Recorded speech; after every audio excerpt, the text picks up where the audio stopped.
Here is our sit-down interview with Joel Skousen, editor of World Affairs Brief.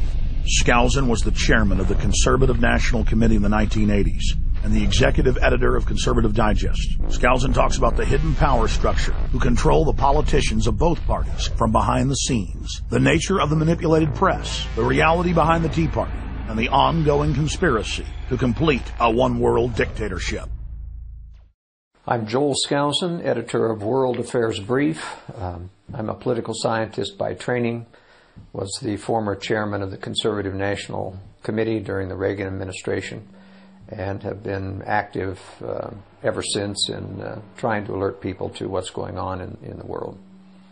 Today, I'd like to start off by talking about the reasons that a dialectic philosophy of conflict is used by the opposition, or at least the opposition to liberty.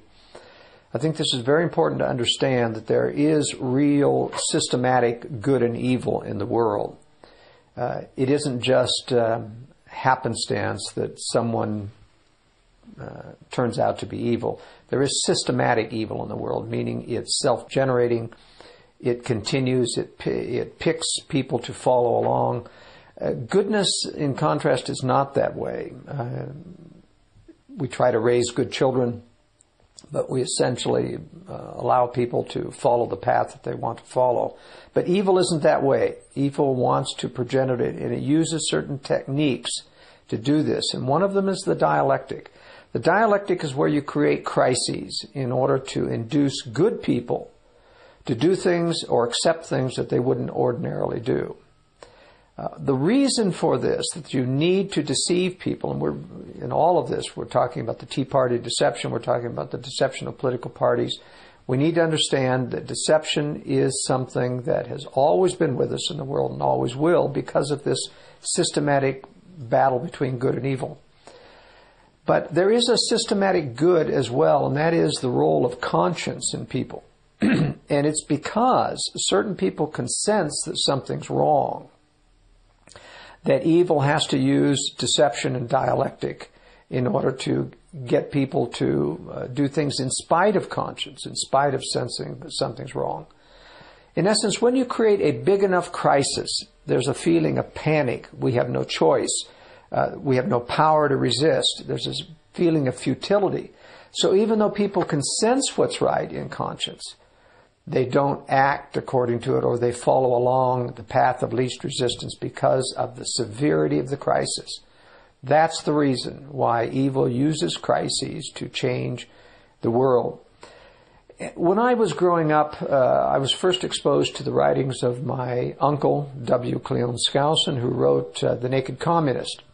The most dramatic story in that book, and I still highly recommend it today. The most highly prized story in that book is the fall of China to Mao Zedong. And it was clearly outlined in the book how our own State Department, in league with George Catlett Marshall, who was head of our armed forces during World War II, actually set about to destroy the power of Chiang Kai-shek to win the battles against Mao Zedong. They set him up for failure. They withdraw armed support from him so that he basically could not win against Mao. And I thought to myself, what's going on here? Are these communists in our government? Was Catlett Marshall, or was George Marshall a communist? Were the State Department people communist? So as I began to research this and talk to my uncle about it, I found out that they were not communists. There were communists in the State Department, especially the second floor, which had to do with foreign policy, did have some communists in it. And then there was the story of Alger Hiss, who was accused of being a communist. In fact, he did join the Communist Party. But there was something strange about Alger Hiss in that he was highly protected by the establishment, those that weren't communists. Whittaker Chambers is the one who outed Alger Hiss. Whittaker Chambers was a dedicated ideological Marxist communist. He repented of that, changed, decided to tell all. He was very, very honest. He was vilified for his honesty, and he's the one who named Alger Hiss. But the establishment came out for years. I mean, Alger Hiss went to prison eventually on perjury. The establishment never gave up on Alger Hiss. They always continued to support him. And one day a light came on in my mind, and I realized, I think Alger Hiss was in fact a globalist. He's part of this broader conspiracy, was not a communist, but that in fact he joined the Communist Party to help facilitate Communist Party infiltration into the State Department, into the Roosevelt and Truman administrations, which is exactly what he did. But when he wrote the United Nations Charter, it became very clear this was more than just a communist. This was a globalist using communism to facilitate the goals of globalism. And so when I finally had this new paradigm, this perspective, and this is something that no one else has ever written about, to my knowledge. Everyone in the conservative movement thinks that Alger Hiss was a communist. But it doesn't explain why the non-communists were defending him so vociferously. As I began to look historically at what was happening as nation after nation was falling to communism, later on, of course, they destroyed Batista of Cuba in the same way that they did of Mao Zedong in China. They pulled out military support. It was the second level of the State Department. We had planted reporters like Herbert Matthews in the New York Times who would write these knifing, derogatory articles about Batista and these articles about how Fidel Castro was this reformer, how he was a person who was the people's man. He did the same hatchet job on Mao Zedong. Later on, Drew Pearson carried on with Jack Anderson in the Washington merry-go-round. They were primarily responsible for bringing down Anastasio Somoza of Nicaragua, allowing the Sandinistas to come to power. Anastasio Somoza had his flaws, certainly. He was a strong man, but he was pro-Western, very much for free markets. He was clearly an ally of the West, and we destroyed him. Why? They wanted the communists to come to power. Because they were communists? I don't think so. I think it's because the globalist view is that we can use communism to break down the existing social order. We can use communism to create even more horrific crimes. And then we, the globalists, a moderate form of socialism that intertwines predatory capitalism, mercantilism with socialism, we can come into the rescue, save people from communism, and give them our version of the New World Order, which people will then tend to accept. And they would not accept were we not to have the horrors of communism to pave the way.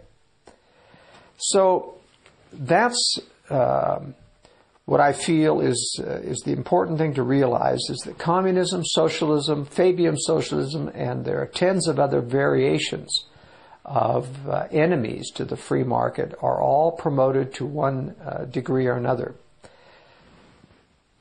In the same sense, the conspiracy has had the necessity of morphing into different organizations to be able to cover itself from discovery. We can go back, I think the conspiracy has been with us since the beginning of time. But when we begin, whether it's from Cain and Abel, or we talk about the Illuminati, starting in 1776. How ironic, that there's this interplay between the movement of freedom in 1776 and the rise of a counter-movement. It's almost as if Satan and God, or Satan follows and sees what God is trying to do to promote liberty and has a counter-strategy in everything that comes about. There are key dates in history, like 1776, when you had a massive liberty for movement, whereby for the first time in history you'd had some very principled, libertarian-oriented people come into power. And at the same time you have this rise of the Illuminati. It got exposed. I believe it went underground and then began to use another organization, the Masonic lodges, to take its place. When that became exposed, they dropped out the lower levels of the Masonic so that they became rather as good old boy clubs, and they're still in use today. You can go into certain parts of Texas and you talk to people, and most people within a certain county are members of the lodge. And they know that if they get a traffic ticket, they can flash the ringer and they can get some type of immunity. Now, it isn't really illegal. It isn't anything to do with these broad-range conspiracies. But it is a good old boys network, and it allows people to rise within those networks and to be able to, and the higher-ups within those, to see, all right, who's corruptible, who's predictable, who can we bring along to a higher order or understanding. So it's my opinion that the Masonic level only participates in broad-range conspiracy issues above the 32nd or 33rd level. In the United States, in Europe, it's a different story. In Europe, the Masonic lodges have been much more deeply involved in conspiratorial, globalist, and New World Order issues. And we find the Masonic lodges are still very powerful in Italy especially, in Spain, Germany, and France. So what I'm saying or viewing is that conspiratorial forces morph into different forms. They use different crises. And above all, they are able to imitate and co-opt goodness in a variety of ways. It's important that this is not, to understand this is not a monolithic conspiracy of power. There are competing blocks. There's always competitors. Just like in the drug trade, the United States runs its own dark side drug trade to finance black operations. And higher-ups within the DEA and CIA are aware of these things. But there are always competitors coming up in the drug trade trying to piggyback onto this very, very lucrative profession. And so it is as conspiracy. A conspiracy power has to give certain rewards to people. And that's why wealth is always a part of it, the inducement of wealth. It is not true, however, and I want to clarify one thing. Oftentimes in conspiratorial literature, such as in Allen's book or even in some of my uncle's book, you talk about the wealthy international bankers. Well, it is not true that every single international banker is involved in the conspiracy. It is not true that every wealthy banker is part of it. It is true that everyone who's part of it is wealthy. But it is not true that all big business is part of it or that all big banks are part of it.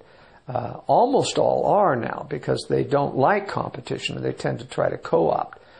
But there is this continual competition of power.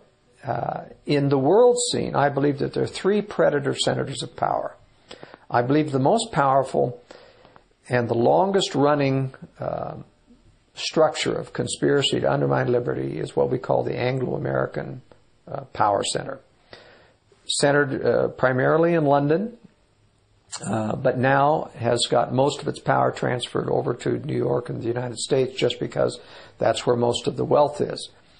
The other power is Russia, and the other power is China. I believe that they are competing. They're temporary allies because they know that eventually they're going to be in a war with the Anglo-American establishment. But eventually, they will have to fight it out among themselves. And I only say this about three competing centers of power, that there has been a significant piece of disinformation which has been put out within our movement that started with the Rowan Gaither quote. This is the quote that my uncle was the first one to publish this in his book, The Naked Capitalist, by W. Cleon Skousen. He talks about Norman Dodd under a special House committee going to interview Rowan Gaither of the Ford Foundation and asking him, why is it that the foundations are always promoting communism and other socialist aspects within the UN and elsewhere? And he said to Norman Dodd, he said, the powerful forces behind our foundation want to have the Soviet Union and Russia meld itself peacefully into one major organization, one peaceful country. This, in my opinion, was disinformation. In the first place, Rowan Gaither, who was an insider, never would tell the real reason for a conspiracy. He would give a plausible reason that would allow Norman Dodd to walk away, and something that has deceptively deceived many conservative organizations for many years, including the John Birch Society, which has done many wonderful things. But it's influenced the Birch Society. Because of this one quote, they have felt for many years that there would never be war between Russia and the United States because the Russians were puppets of the Anglo-American establishment. This is what the Rowan Gaither quote has led to.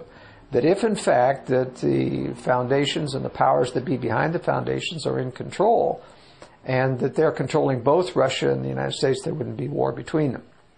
In fact, in my analysis, this is not true. What is true is that Russia is a separate independent predator, but the Anglo-American establishment, using Hegelian conflict creation dialectics, want to build Russia so that it will attack, because the war itself is useful, and that Russia will be eliminated in the process of the war. And that's how I think it's going to play out. Competing centers of predator power. And even though they may be temporary alliances, even though one may help another, it is not because they control the other, but in fact they are inducing them through that aid to someday strike the West.